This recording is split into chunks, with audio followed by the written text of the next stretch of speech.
¿Qué tal? ¿Cómo están amigos y amigas de esta comunidad? Como siempre un gusto, como siempre un placer que nos acompañen, que nos permitan platicar con ustedes del acontecer nacional e internacional, como cada domingo aquí en las charlas, con mi querido Luis Guillermo Hernández, a quien saludo con muchísimo gusto. Querido amigo, ¿cómo estás? Bienvenido a la comunidad. Feliz de realizar de esta charla como todos los domingos, mi querido Jesús. Muchas gracias como siempre a ti, a la audiencia de tu espacio por la generosidad y por la conversación. La mejor parte del domingo, además de descansar, es esta conversación contigo y con tu audiencia, amigo. Muchas gracias, querido. Oye, pues a ver, el jueves, la Suprema Corte de Justicia de la Nación da un veredicto histórico por muchas razones en donde dictamina que los juicios en contra de Ricardo Salinas Pliego, bueno, en contra de Grupo Salinas, particularmente de la empresa Electra, pues se mantienen tal cual. ¿Qué significa esto? Palabras más, palabras menos, que tiene que pagar los impuestos derivados precisamente de varios años de no hacerlo, aun y cuando él ha insistido en que sí lo hizo y que todo es una extorsión. Bueno, la Suprema Corte de Justicia, la nueva Suprema Corte de Justicia arranca de esta manera con un caso tan emblemático y dictamina que tiene que pagar más de 40,000 millones de pesos, lo cual por supuesto ha generado todo tipo de reacciones, particularmente pues de sus empleados, no seamos claros, fuera de sus empleados, pues yo no veo grandes masas de simpatizantes, ni mucho menos, particularmente del sector empresarial o del sector incluso político, ¿no? Parecería que lo han dejado solo a Ricardo Salinas Pliego. Cierto, tiene siempre el apoyo de la red Atlas Network que dirige su primo, que no es menor cosa, ni mucho menos, la relación con Ron Johnson, en fin, el propio Bukele, pero la realidad es que parecería que Ricardo Salinas Pliego eh, inicia el principio del fin como personaje, querido Luis Guillermo, o estamos ante el inicio, pero de un personaje más radicalizado, un personaje menos diplomático, si alguna vez lo fue.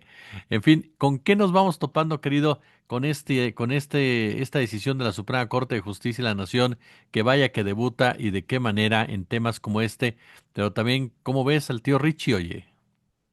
Creo que esta semana ha sido crucial para que nos diéramos cuenta en el país de cómo está la división de apoyos y qué tanta fuerza tienen un grupo y otro.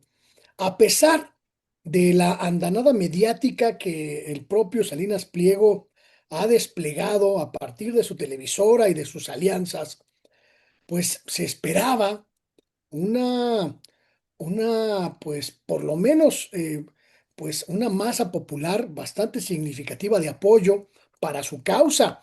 Al menos eso esperaba él, que Javier Alatorre y Pati Chapoy y Pedrito Sola, pues alebrestaran al pueblo ante lo que ellos llaman un despojo y un viernes negro, un jueves negro, una semana negra, y que los apoyos populares pues, se volcaran a favor de Salinas Pliego. Pero eso no ocurrió, no ocurrió y no va a ocurrir. Y lo que sí ha pasado en estas horas, en estos días, es la convicción del pueblo, de la gente, de que ya le tocaba pagar a Salinas Pliego. Lo que ocurrió en la Suprema Corte de Justicia de la Nación con este voto unánime ha sido ampliamente respaldado por la gente de a pie, por el pueblo, por los que pagamos impuestos cotidianamente y sin chistar, y se ha convertido quizá en el mayor éxito político de la presidencia de Claudia Sheinbaum en lo que va de su sexenio.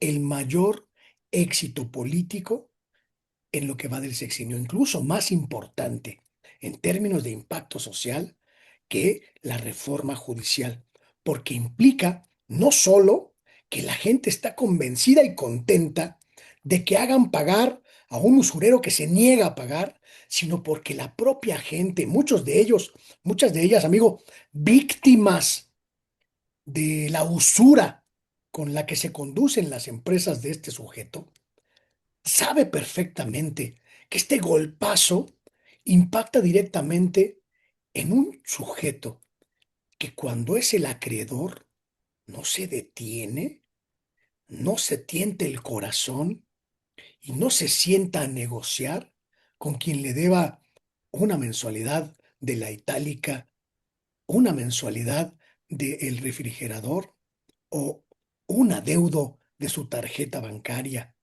El pueblo ha respaldado fehaciente y con intensidad la decisión de la Corte y la postura de la presidenta porque está convencida la gente de que este país ya cambió. Y eso no se lo esperaba Salinas Pliego. Eso no se lo esperaba cuando lanzó a toda su camarilla de voceros y vocingleros a lebrestar al pueblo con el estandarte de la Virgen de Guadalupe y con... No se lo esperaba, amigo. Hoy está claro que no tiene respaldo ni popular, ni político, ni empresarial, ni social de ninguna índole, que como bien lo dices, está solo, pero además, está derrotado. Aquí se lo dijimos varias veces, amigo, y no quiso escuchar. Claudia Sheinbaum no es Vicente Fox. Claudia Sheinbaum no se va a hacer tonta sabiendo que tiene una responsabilidad política, moral y social de impedir que un empresario bravucón le, le haga manotazos al escritorio del poder político. Y ella, a diferencia de Fox, actuó. Y la acción ha sido contundente, precisa e inapelable. Hoy, domingo, seguramente Salinas Pliego no está en su yate, no está en Marbella, no está en los mares del sur, sino con su equipo preparando la respuesta que ya me la imagino y ahorita la platicaremos, que ya tiene que darle prácticamente de manera imperiosa al SAT, pagar o prepararse para la embestida judicial del Estado mexicano. Sí, fíjate que tocas varios puntos muy interesantes, ¿no? Y, por ejemplo, esta andanada de comunicadores que incluso crearon esta frase de el jueves negro. De entrada no me sorprende el racismo en sus frases, ¿no? Porque lo negativo negro, por supuesto, pero ya pedirles que se den cuenta de eso, pues ya es demasiado. El chiste, sí, pudiste haber caído la caída de la justicia, no sé, algo diferente, pero negro, vamos a ponerle negro. Después te aparece a la torre con todo el cielo oscuro, con truenos haciéndole, en una parafernalia que a mí me parece hasta insultante hacia la gente. O sea, insultas al pueblo, insultas a la sociedad, insultas al mexicano, mexicana a pie, como queramos definirlo, cuando crees o piensas que con ese tipo de juegos vas a convencerlos y vas a poder manipularlos. Ahora, no debería sorprendernos porque a final de cuentas Salinas Pliego, pues es producto de ese neoliberalismo en donde los empresarios se hicieron como se hicieron gracias al aparato del Estado que estaba para servirles y que tuvieron todas las herramientas para enriquecerse de una manera obscena y que fue una época en donde efectivamente hubo mucha manipulación, la sociedad no era la misma, el pueblo no estaba tan despierto.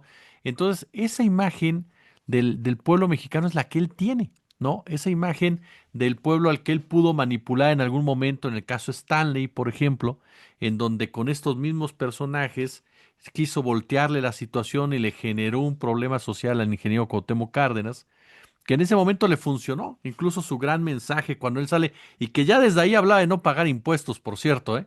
El señor, desde ahí le dio un matiz a él de líder social involucrado, la pantera del Ajusco y no sé qué tanta cosa decían. Y le funcionó. Lo que él no entiende es que este es otro México. Este no es el México neoliberal. Este no es el México en donde Javier Alatorre era un líder de opinión creíble. Claro, fue creíble Javier en la época en que estaba Jacobo del otro lado, pues así cualquiera, no porque Jacobo Era el fuera único. gran o no periodista, sino en realidad era un personaje que ya estaba muy desacreditado y que obviamente pues aparece otro ahí más joven, ¿no? Gritando y demás, pues por supuesto que la gente llegó a pensar o a creer mínimamente, pero lo llegó a pensar de que era una opción a la torre, pero ya no lo es desde hace mucho tiempo tampoco. A lo mejor él piensa que Jorge Garralda con el puñito en la mesa, pues definitivamente sigue siendo un líder de masas, ¿no? Y una voz social y cantante. O incluso no se ha dado cuenta que gracias a las redes sociales y a las plataformas, pues ya la influencia de la señora Pati Chapoy y del señor Pedro Sola, pues ya no es tal, ya no hacen actores, cantantes, ya no tiran carreras. Y el mejor ejemplo de ello, pues se los dio este podcast muy exitoso de La Cotorrisa, que los evidenció por todos lados y les demostró en redes quiénes tienen realmente el poder para fijar un discurso y una narrativa. Entonces me parece que Salinas Pliego muestra lo anquilosado que está, lo atrapado que está en ese México, el cual al cual le pudo robar absolutamente todo o expoliar todo para que no se escuche tan agresivo, pero que lo pudo usufructuar por donde quiso, ¿no? Y que a final de cuentas uno de sus grandes dividendos fue este, el no querer pagar y que lo consecuentaron muchos años, que se le permitió jugar de esa manera. Ya este no es un asunto de que nació en el 2018, como lo quisieron hacer ver. Es un asunto desde Peña Nieto y es un asunto desde Felipe Calderón. O sea, estamos hablando que nace con Calderón. Peña Nieto es el primero que lleva a cabo las acciones. Acciones obviamente que no tenían más que hacer el movimiento ahí de presión. Y después es con Andrés Manuel López Obrador, con la reforma judicial y ahora con la doctora Claudia Sheinbaum, que se aplica tal cual la situación. Pero nos topamos con que no es un asunto nuevo, es un asunto ya discutido, ya perdido, que él lo que hizo fue postergarlo y postergarlo y postergarlo con amparos. Pero él ya había perdido esta decisión. Entonces, te das cuenta ahí cómo es un caso de entrada por el mismo perfil del involucrado, que nos muestra a ese México al que hay que eliminar en el sentido del daño que le hizo a la nación como tal. Ese México tranza, ese México corrupto, ese México plutocrático, ese México manipulador, ese México cínico desde las altas esferas y que sin duda alguna nos ha traído más consecuencias que beneficios. Y por eso yo creo, querido amigo, que esta determinación de la Suprema Corte es histórica, porque la Suprema Corte rompe literalmente un sometimiento al poder económico que venía arrastrando desde la época de Cedillo y en donde estos grandes potentados o potentados grandotes hacían lo que querían y la Corte siempre les daba la razón, ya fuera de manera definitiva o, como en este caso, archivando los temas, como lo hizo Luis María Aguilar, que tenía archivado el tema Salinas Pliego en su escritorio, o una Norma Piña que aceptó incluso, como lo corrigieron el jueves, ¿no? Aceptó un amparo que no tendría que haberse aceptado. Como le dijeron los ministros, no tiene por qué haberse aceptado este amparo. ¿Por qué lo hizo incluso para una persona con el conocimiento de Piña? Pues obviamente lo hizo por una cuestión política, aunque ella diga después en la UNAM que no hace política. Pero la realidad es que me parece que esta decisión de la Suprema Corte sienta un precedente para que muchos potentados y muchos de esos grandes empresarios, y digo grandes con sarcasmo, que se hicieron en el neoliberalismo, pues sepa que tienen que pagar. A final de cuentas, no se les está pidiendo nada malo, no se les está exigiendo nada, se les está exigiendo simplemente que paguen como tú y yo lo hacemos, como lo hacemos todos nuestros impuestos, porque aparte es un contrato social que se requiere para fortalecer una democracia. Pero estos sujetos, como este señor, por ejemplo, pues demuestran que son los más brutales enemigos de la democracia, aunque ahora se digan defensores de la misma. Yo intento, para entenderlos, para tratar de comprender sus acciones y sus decisiones en en este escenario, yo intento ponerme en los zapatos de todo este grupo de beneficiarios del viejo régimen que hoy pues prácticamente están en la lona para tratar de ver pues por qué procesan de tal manera sus decisiones. En el caso de Salinas Pliego, quiero comprender cómo un empresario que tuvo pues prácticamente 40 años de jauja interminable al amparo del poder y que tuvo todos, absolutamente todos los privilegios que se pueden haber tenido del contacto con el poder político, hoy es incapaz de comprender que ese tiempo ya se acabó. Y me pongo en sus zapatos, insisto, para tratar de saber qué haría yo en una circunstancia parecida.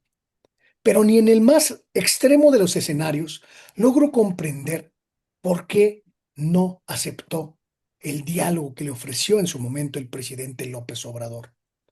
Me cuesta mucho trabajo comprender cómo dejó escapar esa valiosísima oportunidad que le pudo significar una reducción significativa, muy significativa, del monto de sus adeudos, porque estaba ante un hombre que era su amigo, que por lo menos, no se le iba a ir a la yugular, y la dejó pasar con fanfarronería, con arrogancia, con altanería y sobre todo con un consejo de asesores absurdo, torpe y absolutamente estúpido, porque era el momento para salvarse, era el momento para aprovechar, era el momento de decir, te pago, pero te pago tanto, aceptas, y seguramente López Obrador hubiera podido establecer algunas, como, no sé, cuotas, o como en el caso de Walmart, un pago con un acuerdo absolutamente cómodo para ambas partes, pero se negó. Y al negarse, se colocó en un callejón en el que ya no tiene salida y ya no la tendrá definitivamente después de la decisión de la Corte de esta semana. Y lo que viene hoy, según platicaba con algunos amigos y fuentes del gobierno, va a ser atroz para Ricardo Salinas Pliego. Hay tres escenarios, mi querido Jesús. Hay tres escenarios que el gobierno ya tiene planteados en esta circunstancia.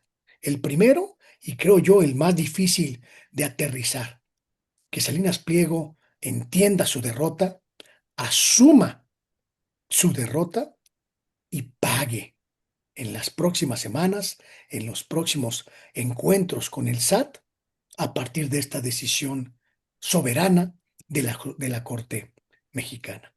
El segundo escenario, quizá un poco más eh, lejano de la posibilidad, que quiera una renegociación de los adeudos a partir de acercarse a decir que ahora sí van a pagar, ya con estos asuntos legales en su contra, y que el SAT pues le explique que no hay manera, que una vez que se penaliza o se judicializa una circunstancia de adeudos, ya no se es beneficiario de los apoyos para pagar menos, y que terminen estableciendo algún calendario de pagos que pueda hacerle pues más útil a Salinas Pliego para no descapitalizarse, y que quizá pueda entrar en el terreno de las posibilidades que le pueda dar el SAT,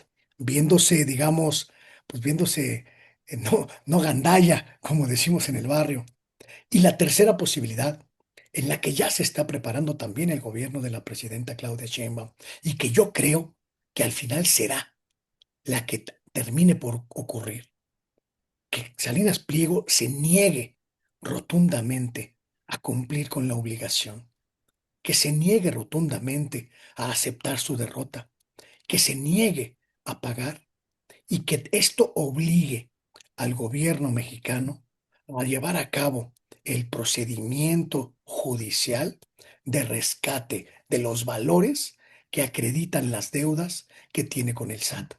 Y en este escenario, el gobierno mexicano, de acuerdo con las fuentes a las que tuve acceso, ya considera que la estrategia de Salinas Pliego sea provocar allanamientos en las tiendas Electra, que son la empresa en donde principalmente radican estos adeudos recientemente establecidos por la Corte como legales y como viables, y que él se victimice y que acuse saqueos, que acuse caos, que acuse autoritarismo para intentar ganar tiempo en esta andanada. Es decir, lo que viene en ese sentido, en este tercer escenario, es una complejísima maniobra de recuperación del capital que se le adeuda al pueblo de México.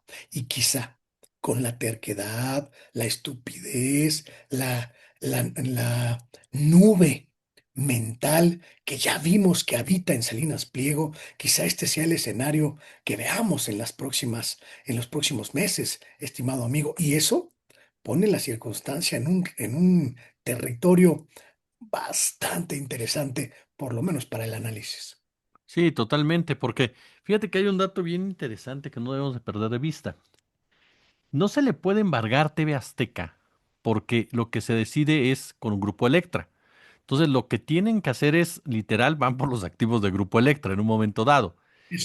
Así es. Veremos cómo la lógica nos indicaría, Luis, que este hombre tendría que decir, a ver, sí, ya, ¿no? Ya perdí, ya como sea. ¿Por qué no se va a quedar pobre? Estoy seguro que ya desvió capital o ya sacó capital del país y demás.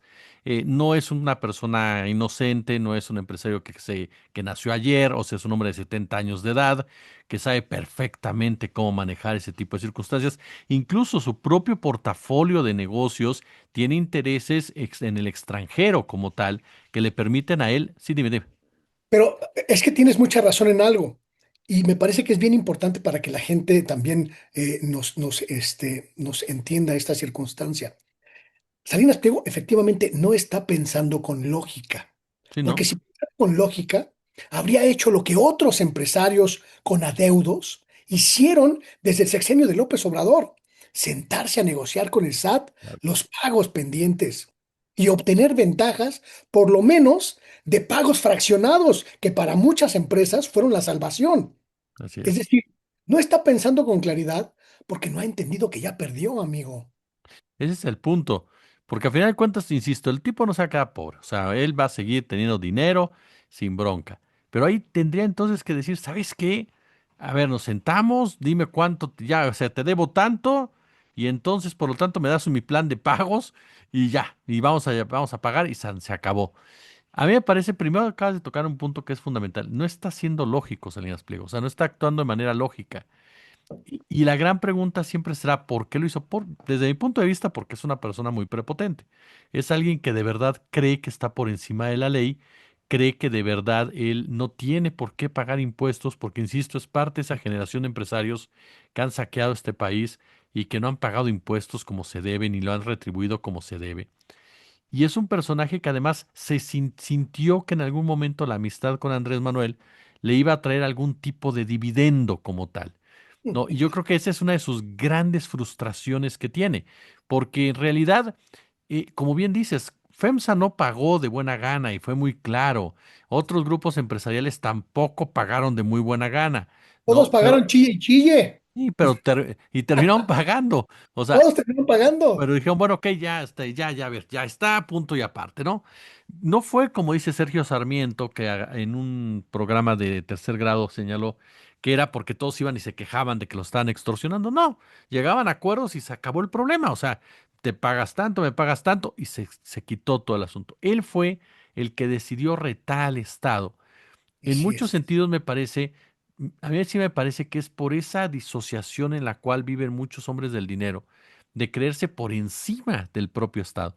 Y por eso para mí esta decisión es tan importante, porque es también retomar la dignidad moral del Estado, es también dignificar al Estado, es también recordar que se requiere un Estado fuerte, no autoritario, fuerte, que ponga orden en ese tipo de situaciones, que sea un Estado que cuide los intereses colectivos sobre los individuales, que dinamice la economía, que se involucre completamente.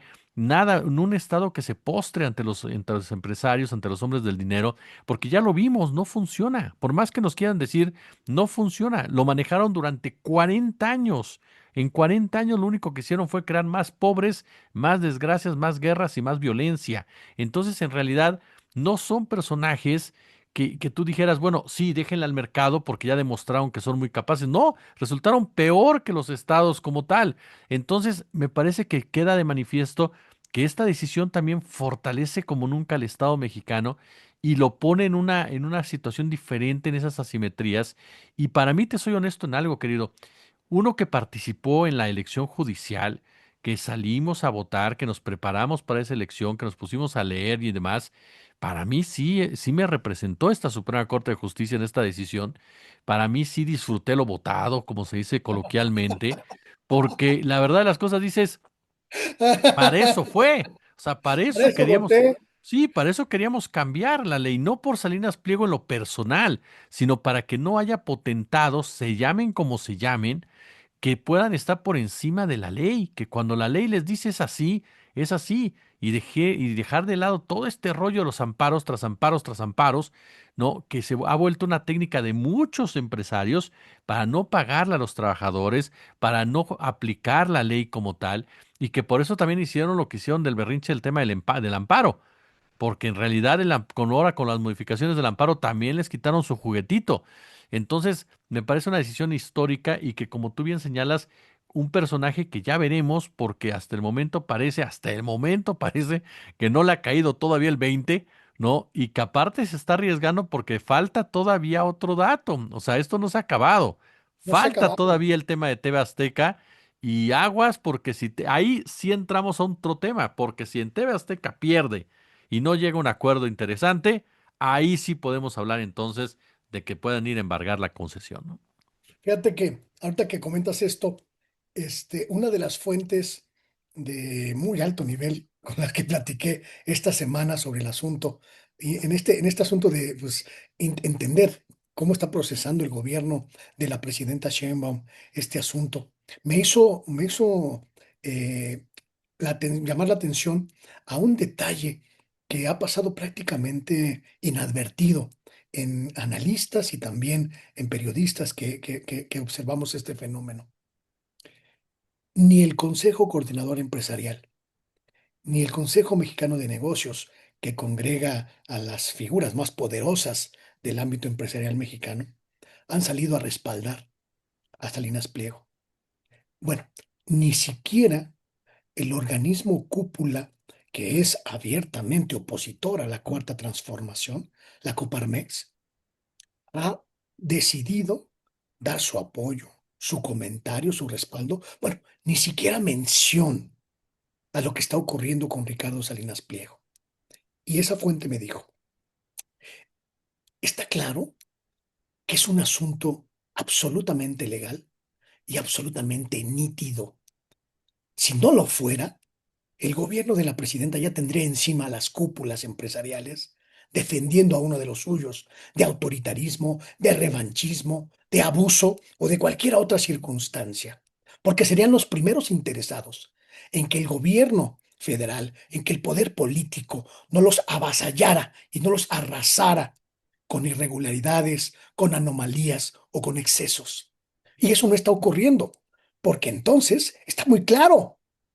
Los empresarios saben que no se trata de una andanada contra ellos, sino de un asunto más simple, que pague los impuestos quien no los quiere pagar. Y hay otro elemento que también para mí pasó de noche, pero que le agradezco mucho, por cierto, a mi fuente, que le mando un saludo, que te ve, por cierto, me comentaron. Este, esta semana casi pasó de noche una reunión que tuvo la presidenta de la República con una cámara sumamente poderosa, la Cámara de la Industria de Radio y de Televisión, los concesionarios de los medios privados. Y en esa reunión, la presidenta fue a dar un mensaje poderosísimo.